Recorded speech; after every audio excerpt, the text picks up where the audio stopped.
Ooh. This is the Own It, Your Business and Your Life podcast. My name's Judith Morgan, and my partner in crime is Nicola Cairncross. Hey! Good, let's so talk next about... we're going to talk...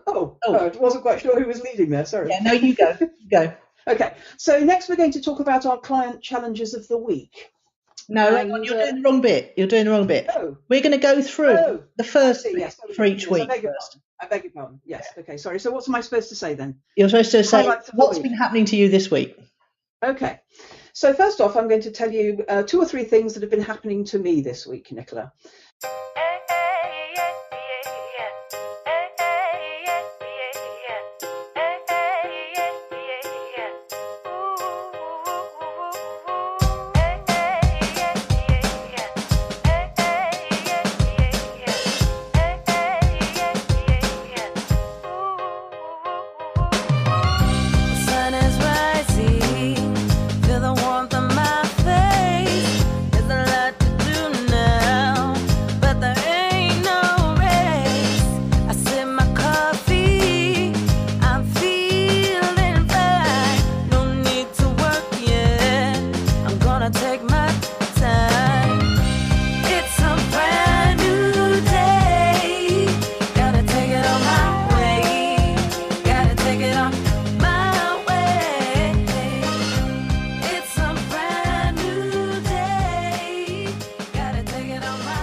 Welcome to Own It, Your Business and Your Life, with Nicola Cairncross and Judith Morgan. In this podcast, we're going to cover everything you need to embrace to become a successful entrepreneur, marketing, money, and much, much more. How to create a business doing just what you love. How to own it, your business and your life. This one will be fast, funny, feisty, and very lively. So sit back and enjoy the show.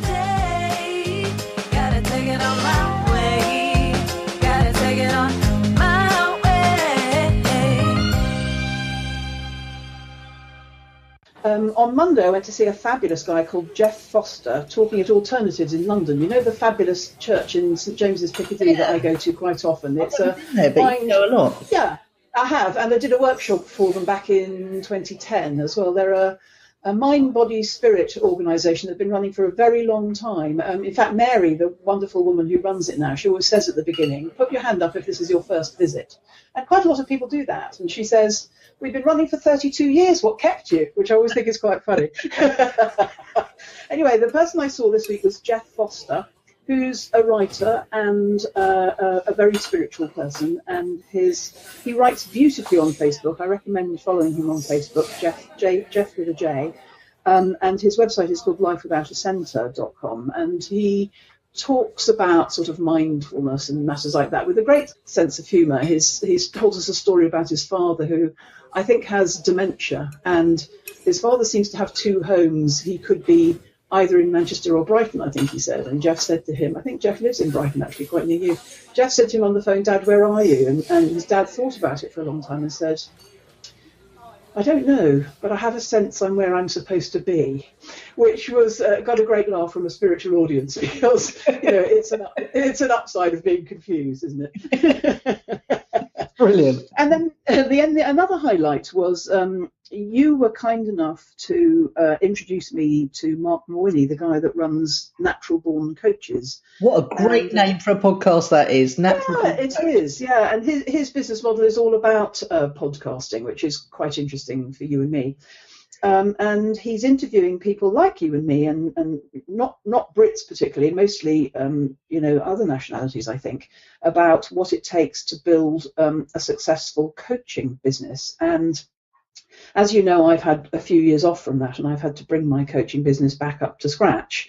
And the first time, it took me about 5 years to build a coaching business, and recently it's taken me 18 months to get it back up to scratch. But doing my sums made me realise that I know, thanks in good part to you actually, in the work we did together in ages ago, 12, 14 years ago. I know how to do one of the hardest things in the world, which is build a coaching business. And I really think that building a coaching business is one of the hardest businesses. Yeah. Window cleaning, everybody needs a window cleaner, don't they? Yeah. Hairdressing, accountants, you name it. I think I'm really rather proud of myself, is what I'm saying, that having done my sums and brought it back up to speed and talked to Mark about, earning my living doing that for 14 years made me realise that I'm a bit of a hero in my own eyes for doing something. Your own eyes. Yeah, well, it's incredibly difficult. Why did I pick a business that was so difficult to create a business out of? Well, especially as you'd had several successful businesses before doing things that people will always need. Yeah, I think so, yes. And my third highlight of the week is a new website that I've discovered. I think you'll quite like it. It's very simple. It's called idomethis.com. Okay. And at 6 o'clock every day, it sends you an email, and you put in what you've done. So it's all about your achievements and your accomplishments in the day. So you can end the day feeling good about yourself rather than all of those things that you've still got to do on your to-do list. Oh, nice. So it's a bit like Win Streak, but simpler. It's like, do you remember Gratitude Roll, I think Yes. it was called? You can fill it in online, you can share it with people, or you can keep it private. But you can just go in and remind yourself, what have I actually done today? So it might be a newsletter, a blog, 3 clients, and something else. But just enumerating, counting up, patting yourself. It's like a way of patting yourself on the back at the end of the business day. Marvellous. Well, I might have to check that out. So it's called I think they're the grammar, though. Neither can I, but it works. Because we are grammar police and spelling police, aren't we? Oh my God.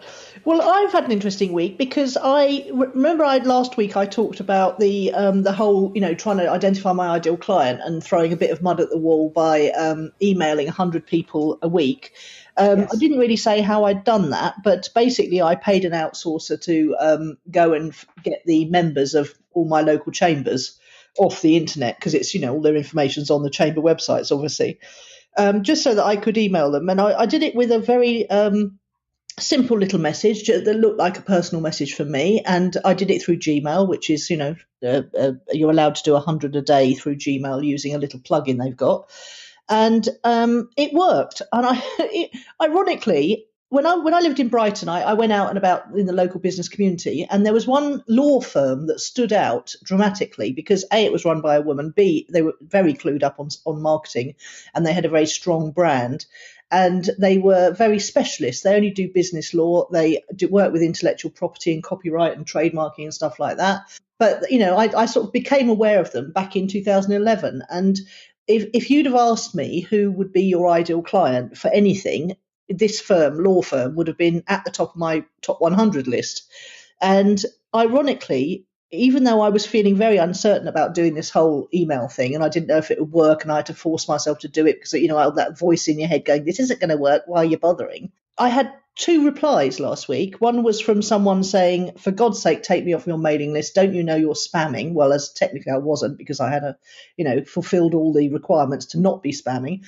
And the other one was from this lawyer wanting me to go for a meeting immediately, which was really very exciting and quite a contrast as well. That was really cool. So I went for the first meeting with this ideal client, and we got on like an absolute house on fire. An hour and a half later, she's telling me that she does all the marketing and sales, comes up with all the ideas, feels a bit lonely, would love someone to work with, and yes, let's work together. So that was, and Judith, how unusual it is for me to go for a meeting anywhere. Yes. But she doesn't use Skype, and I'm literally just about 3 miles along the road. So I thought, on this occasion, I'll jump on a bus, and I'm really glad I did. Because as you know, the 91-year-old drove into my car, wrote that off. So I'm trying to manage without a car at the moment because I never go anywhere. And of course, the minute I decide that, I get invited to meetings. But anyway, it was a great meeting, went really well. And she wants me to come back again. I'm putting a proposal together, and I'm going to do that by video because I think that will catch her attention. She doesn't want to read a great long document. I'm going to do a punchy little presentation video and see how that goes. It's always wonderful to get a new client, isn't it? Isn't this a great feeling when you come away from a meeting either face-to-face or online and you've got a new client? There's nothing like it, Nicola. It's my favourite thing. It is really, because it's a justification of everything we work for. Yeah. Lovely. The other thing I've been doing this week is preparing for my Inspire presentation, the mighty Athena Ladies Networking Group. Just after I decided I wanted to do more public speaking, actually, I got an email from Jackie saying, will you speak for Inspire? And of course I said yes. And it's an interesting one because they've all paid to be there. So it's not a selling event. It's not where the speakers get, we don't get paid and we can't sell. So what I've been doing is putting together the most dynamite presentation I possibly can, using my trademark pictures to remind me what to say. And because I hate reading off words off PowerPoint. And what I'm going to do is I'm going to tell all the ladies that they can relax. They don't need to take notes. They don't need to start photographing my slides, which is what I've noticed lots of people in the audience is doing now. I'm just going to give them the slides. And right at the beginning of the talk, I'm just going to send them to nicolacairncross.com/inspire or something like that, where they'll be able to download the slides and opt in for my mailing list. So I'm looking forward to that. It's going to be a nice day out, I think. And where do you have to go for that? London, on the train. Train and taxi. That's what I do when I get to London now. I don't. Unless it's an easy bus ride and I know where I'm going, in which case I prefer to use the bus than the tube. But I'm looking forward to it. So I get lunch too. Very nice. Yes, very pleasant indeed. Gotta take it on my way.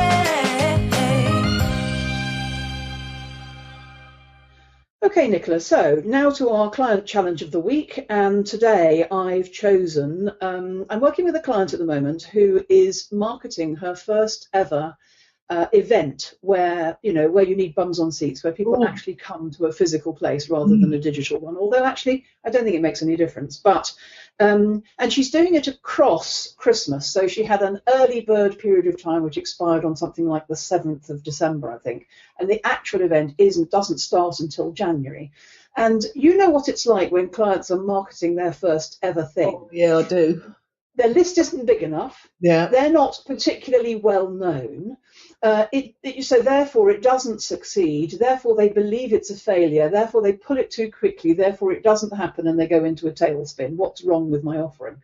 Whereas I think that there's two challenges here. Bums on seats. I hate to lay this. I don't want to educate my clients that this is the hardest thing they'll ever do, but it's the hardest thing they'll ever do. Yeah. It's a challenge. And early bird is nice, and pricing is just one of the ways of persuading people that they want to buy now. But you and I both know, because we've done this a lot together and separately, that when you're a newbie, and not very well known, and you don't have a very big list, and people don't understand who you are yet, this is an impossibly difficult challenge. And if you factor in Christmas as well, so marketing, nobody can think about anything. I don't know about you, but nobody can think about anything this week and next because we're so busy thinking about nativity plays and turkeys and trees and not you and me, obviously, but most people. Yeah, apart from you and me, but most people who have got families and the end of term. Your children are grown up now, but when I first knew you, there's a lot of activity for a wife and mother and father, even for these days, to do at the end of term.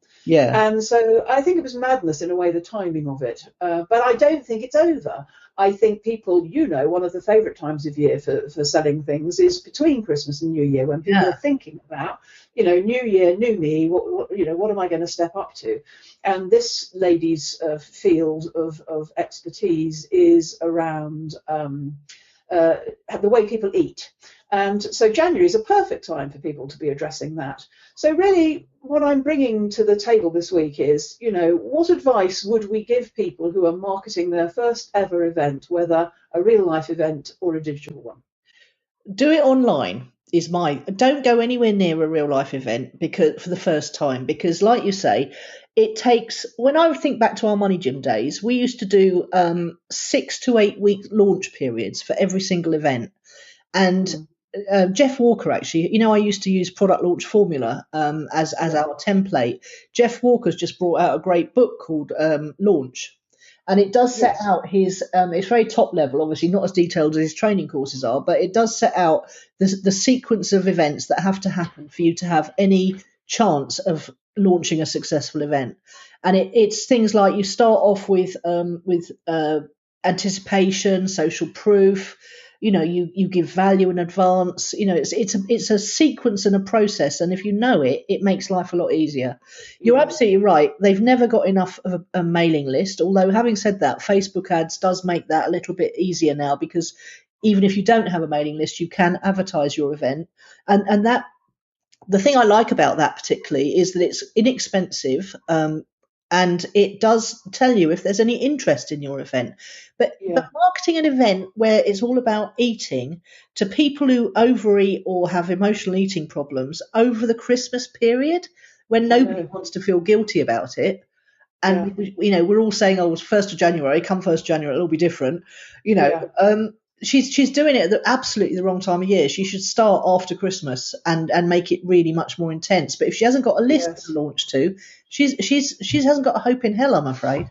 I do think it's a bit bigger than that, because I think what we all have to be prepared to do, and certainly this is what I've done, and you and I've done it together as well, is I think you have to, when it's your first event, be prepared to run it under subscribed.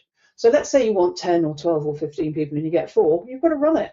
And you've got to run it next time with 5, and you've got to run it the time after that with 7, you've got to run it the time after that with 11, and eventually enough people will know about it that you'll be full up each time. They think, oh, it's going to cost me money to have the venue, so they pull it. So now we don't know, what is it? Was there an event? Wasn't there an event? But if you run it with 4 and they tell 4, and you've got to be prepared for it not to, meet your maximum expectations the first time, I think. I mean, that's why I say do a digital event first, because it's you're not so financially invested in it, in that you haven't had to travel, stay overnight, hire the venue, print the handouts out, all that stuff. And it does definitely get easier marketing an event when you've had one before. Even if there was only 3 or 4 people on it, then you've got the testimonials of those 3 or 4 people with which to market the next one. And you've had practice. You've had practice at delivering it, haven't you? And I think even with an online one, you've got to run it undersubscribed as well. You've got to run with whoever comes.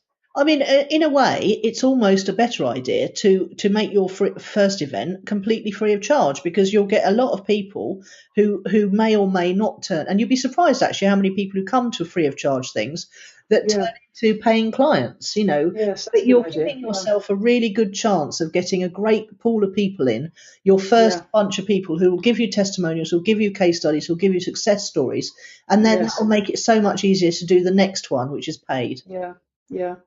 I tell you, whenever anybody wants me to help them do this, I really don't want to say to them, getting bums on seats is the hardest thing you'll ever do. Well, because I don't want to lay that down as a limiting belief or a fact. It isn't a fact. You and I both know that we've run events with 200 people in it. We've run them with 2 in it. It isn't.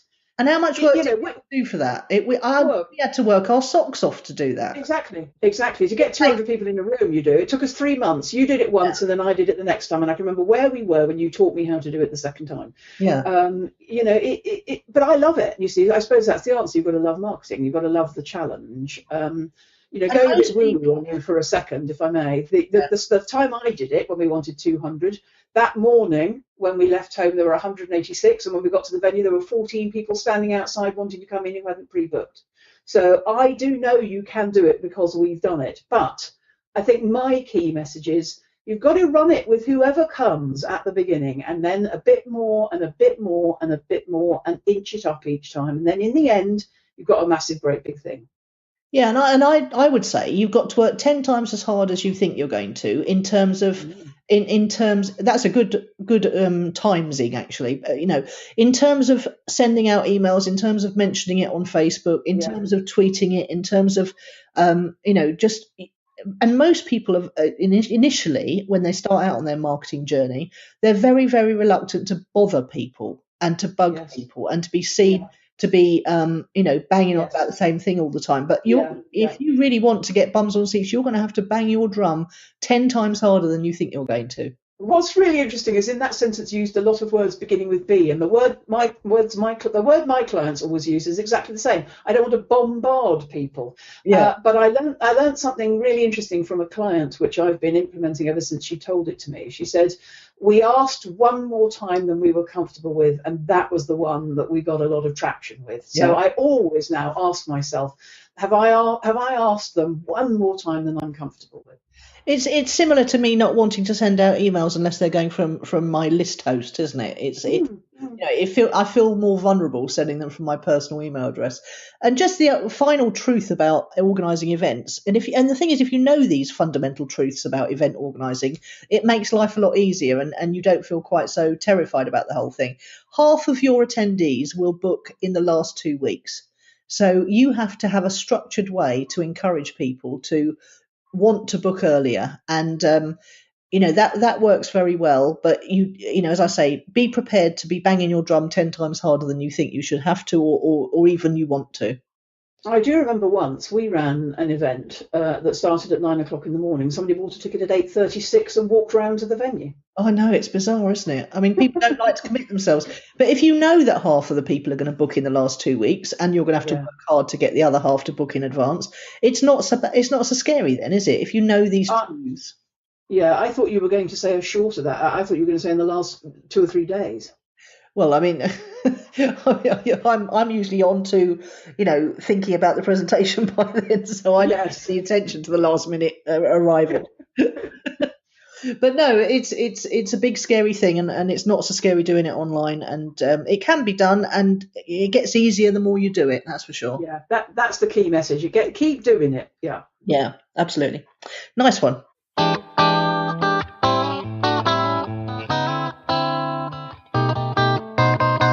Word of the week this week is, for me, sales. Ooh. What feelings do you experience when you think about sales, and what would you like to share with our listeners? I absolutely love selling. It took me by surprise, actually. I remember we've always sold in our respective businesses and then the money gym, but I remember it was after I moved here, so somewhere like 2008, maybe 2009, where I felt really drawn towards selling and creating sales teams, and I spent a couple of years doing that, and I absolutely loved it. And really, if you head up a sales team, you're only really coaching them to be successful, so no surprise. But I love what I call the ka-ching, Nicola, where you get the notice from PayPal that says you've just made a sale, digital or real, it doesn't matter to me, and that thrill never dies. When my clients tell me they've had their first ka-ching, I go, oh, you never get over that. Absolutely. I mean, I turned around for me selling the whole idea of sales. I had my first job out of school was selling advertising space, and I was absolutely awful at it. But I had a turnaround when I read Think and Grow Rich, which is a very odd book, but there's a phrase in there that stuck with me forever, which was, if you can find the greatest number of people to serve, the rivers of abundance will flow for you forever. Mm-hmm. And it was switching that sales word with the serve word that made the difference for me. But I've got a couple of lovely resources, because I've been as a follow-on from my obsession with the book Predictable Revenue, which is about how to set up repeatable sales systems for your business. I've read another couple which are called Spin Selling by Neil Rackham, and it's a bit dry, but it's all about they've done a lot of psychological profiling of the best salespeople, and they've also identified that there's a very different method that needs to be used when you're selling high ticket items to low ticket items.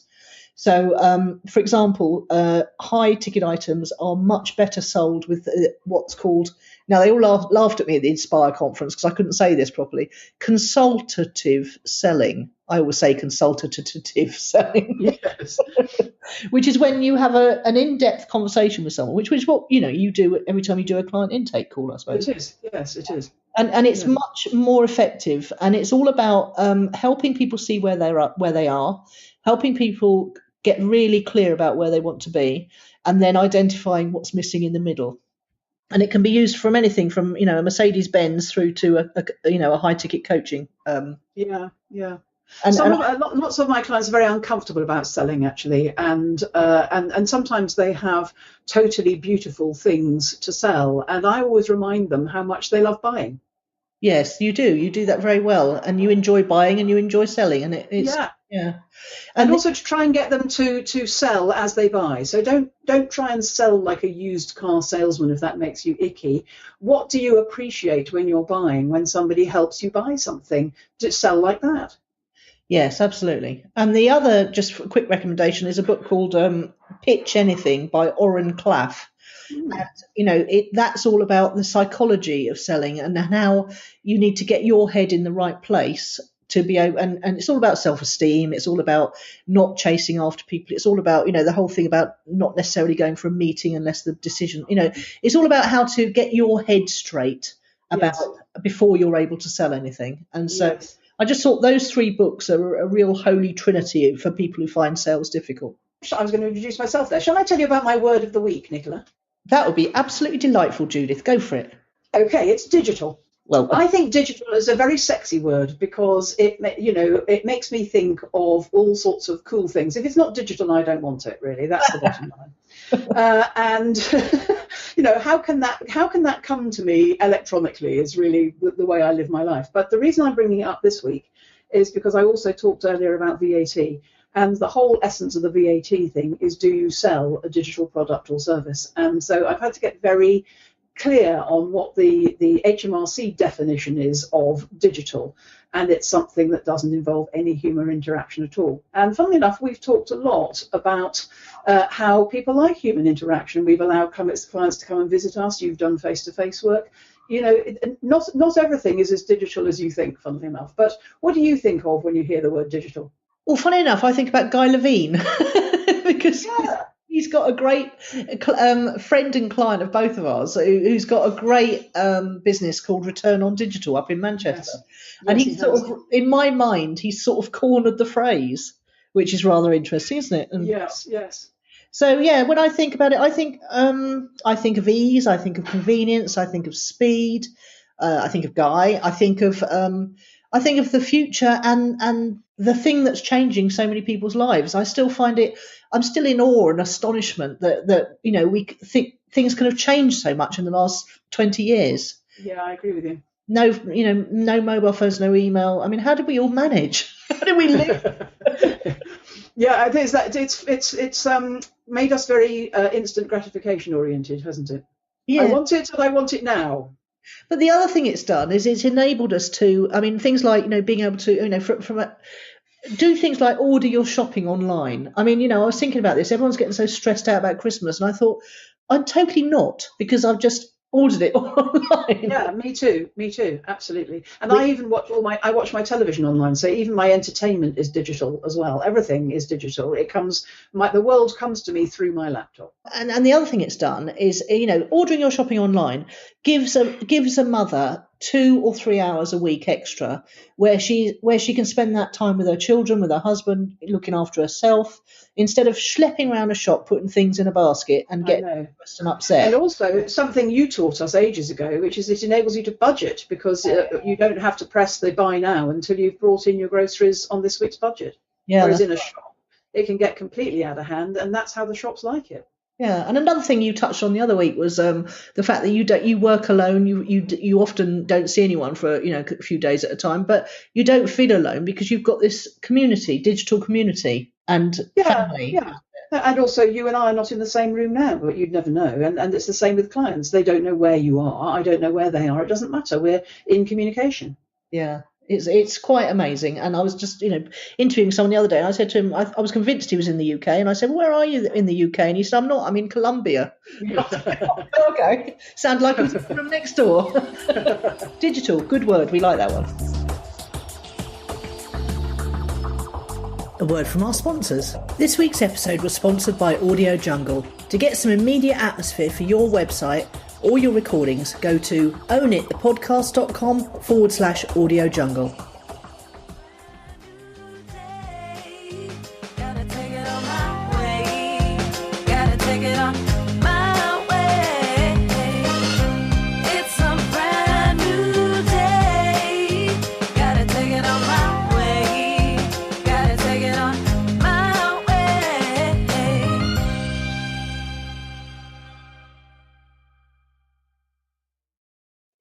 So what's fuelled your fire this week then, Judith? Okay, so I was having a look through and I saw something. I noticed a pattern which I see a lot in clients, and my clients are actually better at this than I am. But they do something which I call the 3-week turnaround. And what happens is that with some clients, it's 3 or 4 times a year. With the majority, much less frequent than that. But they turn up in absolute extremis. So I've got no money. I'm frightened. It's running out. What will I do? How will I pay my bills? I can't even get a temp job. It's all ghastly. It's all over. I'm going to die next week, that kind of thing. God. And I teach them my little 3-point step, which is, let's strip it all away. What is it you actually want? So, number 1, get clear. 2, get out of the way, so to allow the universe to do their woo-woo bit. But 3, do all that you can with all that you have from where you are. So what are you going to do? What actions are you going to do? What can you do? Oh, well, I could offer myself on Fiverr as this. Yes, you could. Or you could sell on eBay a job lot of the thing that you were doing before that you've lost interest in. Yes, I could. You kind of got to. But what's happened is, what's really fascinating, Nicola, is it's a 3-week turnaround. Within 3 weeks, they're going to say to me, "You're never going to guess what's happened." Some marvelous miracle has happened, and I'm all right now. And I see this happen so often. I know it's true, and it's really difficult to say to them when they're in pain, "Trust me, it's going to be all right within about 3 weeks." But it is. Our blogger we both like, James Altucher. I've no idea how you pronounce his surname, Altucher. He has one blog post I send them to all the time. It's called "How to Be the Luckiest Guy on the Planet in 4 Easy Steps." And he writes those steps, which is, you've got to eat well, and you've got to be in bed early to get plenty of sleep. You've got to get up early and do some physical exercise. You've got to do something spiritual, and you've got to write down lots of ideas. That's actually 5 as I describe it. He's got them down in 4. So there's a mind, body, spirit thing, and keeping your brain alive with lots of ideas. And he says every time it goes wrong, if he goes back to the 4 steps, it always turns around. And I think I can get most of my clients to do it in 3 weeks. The 3-week turnaround. What do you want? Get out of the way. Do all that you can. That's very marvellous. I'm going to go and read that, because I don't actually listen to him that much, but I like the sound of that enormously. What's fueled my fire this week has been visual models and frameworks. Oh. Now, I am a very chaotic thinker, and most creative people are, I suppose. And the thing that really changed my life dramatically was mind mapping initially, because it enabled me to, especially mind mapping online, because you can, draw out. I actually do it on paper quite a lot, but it enables you to organise your thoughts better. And online, you can drag things around. So if you put them down in the wrong order, you don't have to then go and start a new piece of paper. You can drag them around, which I quite like. But I've recently come across a coach's coach called Taki Moore, and I found him through James Schramko, who I'm interviewing, I think, Christmas or New Year on my podcast. And he does 5 or 6 podcasts, which was one of the things that inspired me to invite you to join, to do one with me. Yeah. And he works with Taki on a regular basis. And Taki's he speaks, honestly, he speaks faster than anyone I've ever come across. Apparently the transcriptionist is in despair. But he does lots of lovely little models, visual models. So he'll draw a triangle, or he'll draw 9 boxes, and I just find that is so clever for getting over quite a lot of complicated information in a short period of time. So I'm looking at how I can incorporate more of that into my own work. And the other thing, you've always done this. When we used to come to the Money Gym workshops, you'd stand up in front of a flip chart and draw a big circle in the middle, and I always call it a spider. It's shouldn't say that word in front of you. No. But it's got a round circle in the middle, which is the project. It's just like mind mapping software. And then it had all these legs coming out, 8 or 10. Do you remember? Number 1 will be the intro. Number 10 will be the close. You've got 8 chapters in the middle. That is how you would show us how to make a program, how to make a book, everything. You've always been good at that. Yeah. And the other thing is that the little simple sheets, like, we've drawn up prompt sheets for this show, haven't we? Which will help us in a matter of nanoseconds, probably, put together what we want to say to each other each week. And that's somehow the very act of doing that has turned it in from something that's nebulous and a bit scary and a bit, not woo-woo, but a bit sort of out in the ether. It's turned it into something a lot more concrete that we can crack on with. Perfect.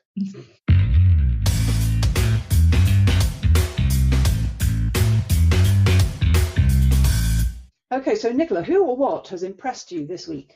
Well, where do I start? So many things have impressed me this week. It's another person, and it's someone who has really inspired me to up my game on the podcasting front, because it's a guy called Alex Blumberg, and he was, if anyone is a podcast listener, there's 2 podcasts. There's This American Life and there's Serial. I haven't listened to Serial yet, but or in fact the other one. But he launched this new podcast called Startup, and it's basically the story of someone who doesn't know how to start a business, starting a business, right from the whole thing of going out and trying to raise the money and sell it to venture capitalists and do all that business. But the thing that's impressed me so much is the format of the show. He's a radio producer, obviously, and he's brought a whole different ball game to the art of podcasting. I'm going to try and recreate it in our own podcast here, because it makes it such an enjoyable listen. It made me realise that podcasting is not just about the content, awesome as that can be, it's about the mood and the atmosphere and really putting a lot more love into it rather than just being matter of fact and down to earth and, putting out the content. Go and check it out. It's called Startup. It's in the top of the iTunes charts in the business section, and it really is an enjoyable listen. And this guy, it takes you through, it's about 15 episodes so far, and they're only about half an hour each, but it takes you through the whole story of how, and he interviews people, and it's just amazing when you listen to it. You'll get why I'm so impressed with it. What about you then? I'm going to tell you again about another person. Maybe this section will always be about people. I'm going to tell you the story of a former client. She was a client for about 2 years. Her name is Susie. And she gave birth to twins about 4 years ago, and she took her maternity leave as an opportunity to change her life and become self-employed and give up her day job. And she managed to achieve giving up the day job, I think, within about 6 months of her and I working together. And she started to create a business online called maternityleavers.com, teaching other women how maternity leave is an opportunity to consider, do I want to go back to work? Do I want to start working for myself? Or do I want to do something completely different? Now that the twins are 4 and Susie's been doing this for a couple of years, she's not even a client, as I say, anymore. I read online that she'd worked out that actually her heart wasn't in that business so soon already. Like you and I, she's a creator. She changed her mind about what would set her heart on fire. She's quite technically able. She is also a podcaster, a brilliant writer, and she writes on Huffington Post. She had one conversation with somebody that made her realise, oh, this isn't my thing anymore. Kids are 4, I've moved on, maternity leave, not interested. And she decided to set up a business under her own name, susiebags.com. And she's now a fast action starter like you, Nicola. She's switched almost overnight, and now she's doing creative copywriting and clear communications. And I was just so impressed by reading one blog post that said, I used to do this, I decided it wasn't right for me anymore, I decided on my new thing, I banged up my new site, and I'm already available to offer myself in my new field. I just thought that was brilliant. No fanning around, on with it. This is a recurring theme for you at the moment, isn't it? The stop faffing about business. Yeah, it is. Deeply impressed. Awesome.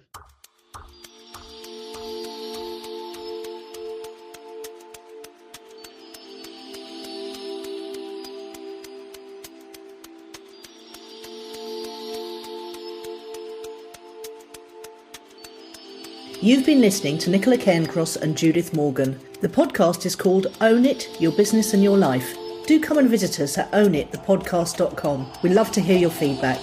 You can find out more about Judith and visit her on her website at judithmorgan.com, and you can find Nicola at nicolacairncross.com. Gotta take it on my way. Gotta take it on